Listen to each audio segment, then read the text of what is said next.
Olá, meus irmãos, a paz do Senhor. Estamos de volta para ministrar mais uma aula do nosso curso CTB, o curso teológico Blessed, né, e dando continuidade à disciplina de hermenêutica, né, do nosso curso básico em teologia. E hoje nós vamos falar de dois temas. Hoje nós vamos falar sobre o lado a lado, ou seja, a Bíblia dentro de suas particularidades, livro por livro, estilo por estilo, ainda naquele tema da aula passada, a concepção correta da Bíblia, o objetivo da hermenêutica sagrada. E ainda hoje nós vamos começar a falar sobre o método gramatical do estudo da Palavra de Deus. Hoje é a nossa terceira aula, né, dessa disciplina de hermenêutica. Semana que vem, que será a nossa quarta aula, nós vamos tratar ainda da interpretação gramatical e também da interpretação histórica e da interpretação teológica da Palavra de Deus. Por fim, na quarta aula, nós vamos tratar sobre as regras de interpretação da Palavra de Deus, ok? Então vamos lá, dando continuidade a esse nosso módulo, né? Então, nós devemos, no caso da interpretação da Bíblia, vê-la como a Palavra de Deus. Por quê? O modo como eu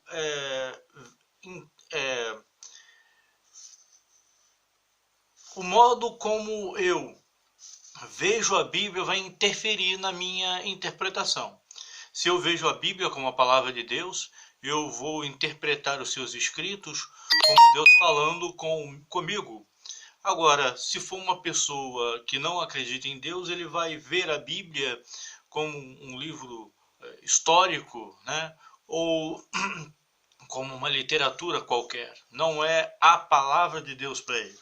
Então, dentro dessas particularidades do entendimento bíblico, a gente deve levar em consideração o conteúdo de cada livro da Bíblia dentro de seu estilo literário, né? Então, nesse caso, a priori existe o Antigo e o Novo Testamento. No Antigo Testamento prevalece ali a história judaica. No Novo Testamento prevalece a história da igreja e o início da igreja propriamente dito, né? Então, nesse caso, o Antigo Testamento contém a promessa e o Novo Testamento contém o cumprimento, né? E aí é interessante aquela máxima de Agostinho de Hipona, lá do século IV, um dos maiores teólogos do século XX, que o Antigo Testamento é o Novo Testamento velado e o Novo Testamento é o Antigo Testamento revelado.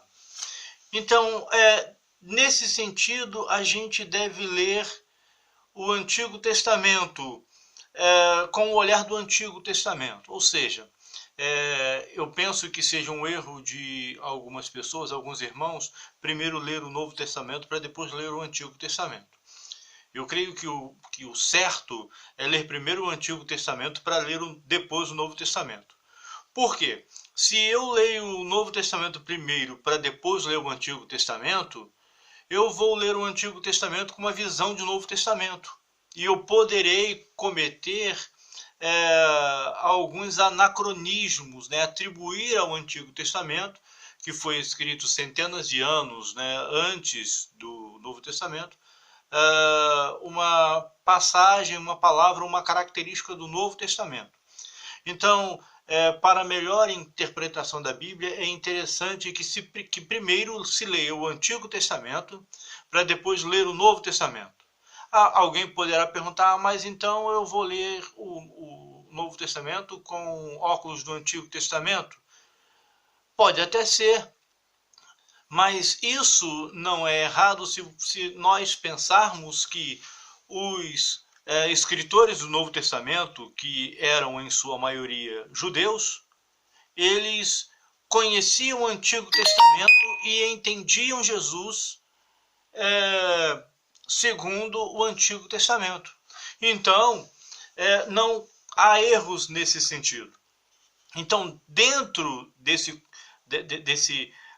dualismo, vamos colocar assim, né?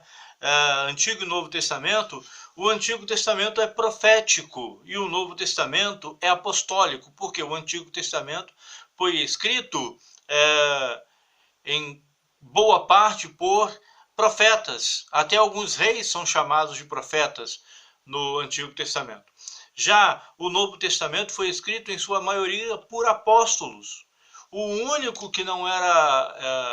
únicos que não eram apóstolos, no caso do Novo Testamento, eram, no caso, o Marcos e o Lucas. Né? O Lucas é um dos únicos escritores do Novo Testamento que não era judeu, né? Ele era um sírio, e a cultura que prevalecia na Síria do tempo do Novo Testamento era a cultura grega. Então, dentro dessa colocação, né, o Antigo Testamento ele foi escrito por profetas e o Novo Testamento foi escrito por apóstolos.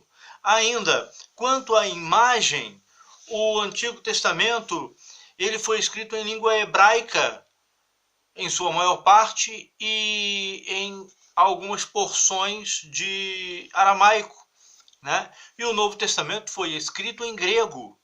Então, nesse caso, para melhor interpretar a Bíblia, é interessante que o hermeneuta ele deva conhecer um pouco de hebraico, aramaico e grego, né? É interessante que ele conheça, mas se ele não conhecer, dá para interpretar a Bíblia? Até dá para interpretar a palavra de Deus, né? Desde que ele faça uso de alguns comentários da Bíblia, onde tem ali já algumas palavras gregas e hebraicas já com os seus significados, né? Aí é interessante e é bom que se faça. E aí nós devemos levar em conta as distinções fundamentais da revelação de Deus. Ou seja, a Bíblia ela é escrita de forma narrativa, histórica, no caso de Gênesis, Êxodo, no caso de uma boa parte de Números, Deuteronômio, Josué, aqueles livros históricos. A Bíblia também ela contém elementos didáticos e de discurso. Aí no caso nós temos Provérbios, Eclesiastes é um discurso, é uma pregação, né? E algumas epístolas, por exemplo, Sermão do Monte é didático também, né? Além disso, é interessante notar o elemento profético. Quando eu leio os profetas, eu devo ler esses profetas com o entendimento de que eles estão entregando uma mensagem divina ou uma mensagem de exortação, uma mensagem de consolação, ou até mesmo uma mensagem de algo que ainda irá acontecer no futuro, né?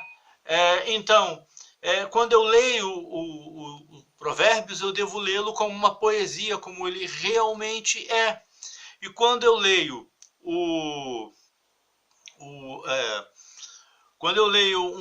um elemento, um texto que seja narrativo, eu devo lê-lo como tal e não atribuir algo que é histórico a algo que é poético, né? Inclusive, é interessante que não se faça interpretações preconceituosas. Por exemplo, aquela palavra que debalde Deus traz a espada. Debalde ali não é anjo, como eu já vi, né? Até alguém, né?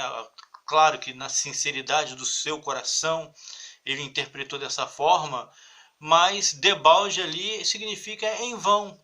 Então, se eu digo que debalde é um anjo, eu interpreto, olha só como dá uma reviravolta na interpretação. Se eu interpreto que debalde é um anjo, como eu já ouvi, né, de alguém que não tinha muito estudo, eu vou dizer então o quê? Que Deus tem um anjo chamado debalde, que esse anjo traz o juízo.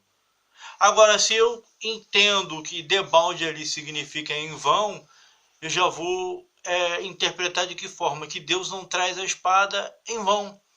Então, é interessante interpretar cada ponto dentro do seu ponto, né? Então, o que é profecia, o que é histórico é histórico e o que é poético. E também é importante que se interprete os significados das palavras em seu sentido correto, ainda nesse assunto da expressão lá bíblica debalde, ok?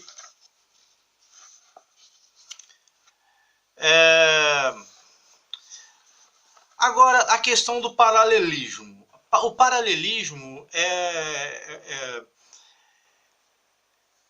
característico dos textos poéticos do Antigo Testamento. Por quê? A poesia hebraica é diferente da nossa poesia.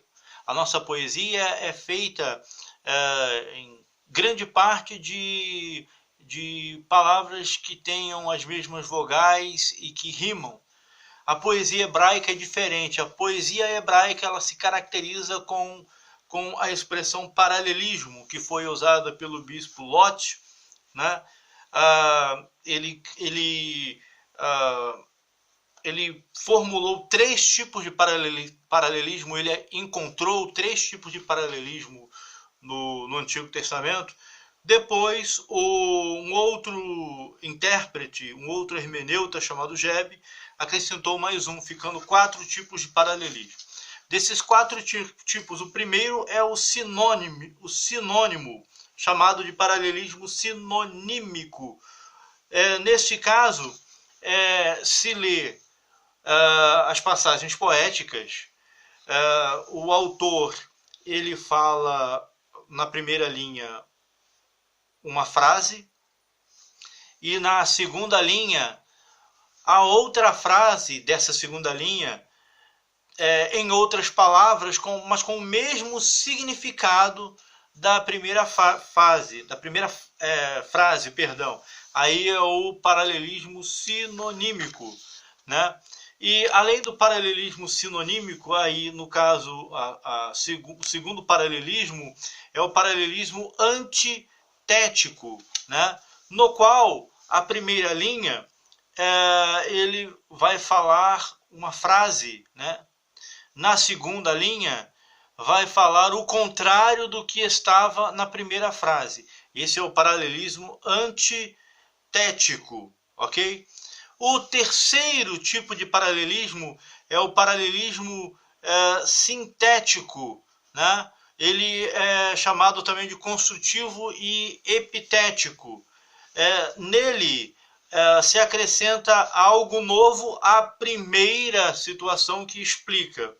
Então, aí nesse caso, na primeira linha tem uma coisa, aí vem a segunda, a terceira e a quarta linha. Com um conteúdo cumulativo, né, que traz um clímax. E aí, como exemplo desse, nós temos aí o Salmo 27:1, 35, 26, 27, Salmo 1, versos 1 e 2, né, são tipos de paralelismo sintético. E o quarto tipo de paralelismo é chamado paralelismo introvertido ou quiástico, né? Então, ele aparece em ordem inversa. Nesse caso, o que se diz é algo que está inverso ao que se falou anteriormente. Exemplos aí, Provérbios 23, 15 e 16. Então, aqui dentro desse paralelismo introvertido ou quiástico, define-se como paralelismo na ordem reversa, no qual os hemistíquios das partes são arranjados quiasticamente, ou seja, em ordem inversa, né? Ok? Já já a gente continua com o ponto de vista exegético do intérprete em relação do intérprete com o seu objetivo de estudo. Já já. Até logo.